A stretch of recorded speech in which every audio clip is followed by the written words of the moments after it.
Well, 2 weeks ago, we aired an investigative series into the spending at Kershaw Health in Camden. The county hospital system handed out huge raises and bonuses, all while cutting medical staff. Then, amid our investigation, the hospital CEO retired, walking away with more than a $500,000 buyout. Lead investigator Jody Barr talked with the new hospital board chair today.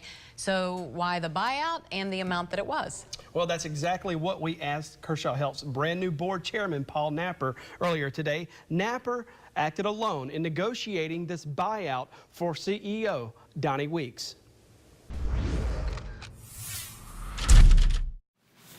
During a closed-door session of this August 1st Kershaw Health board meeting, the board agreed to let hospital CEO Donnie Weeks walk away from his contract more than 2 years early. The board also agreed to pay the outgoing CEO $524,000, the equivalent of 1 year's salary, to leave.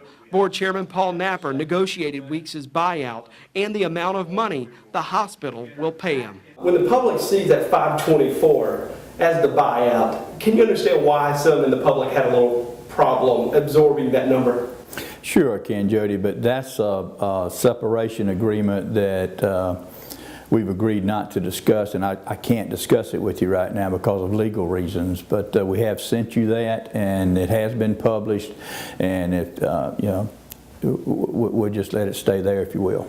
The agreement also required the hospital to pay Weeks' personal attorney $5,000 for his work on the 6-page retirement contract. Weeks does not have to show up for work to earn the $524,000 the contract shows. If the hospital hires a CEO before Weeks' last day on January 3rd, Weeks can stay at home. Can you see, too, where the public may have some heartburn over that, not understanding how a man can continue to be paid when he doesn't have to show up to work? Yeah, but you have to realize Mr. Weeks has been a 16-year employee with us.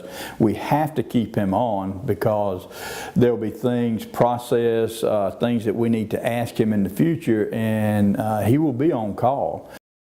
Well, part of Weeks' buyout requires them to help the hospital train the new CEO even after Donnie Weeks' final day there on January 3rd. So how's the search going for a new CEO? Well, they've hit a roadblock. The hospital had a man picked out. It was Donnie Weeks' second in charge, Mike Bunch, but Bunch decided to keep his current job. He notified the board just this past Monday that for family reasons and personal reasons, he would not have his name in the hat for the new CEO of Kershaw Health. So it is back to square one for the search to replace Donnie Weeks. All right, well, we'll know you keep us updated, Jody. Thank you very much. You're welcome. Thanks, Jody.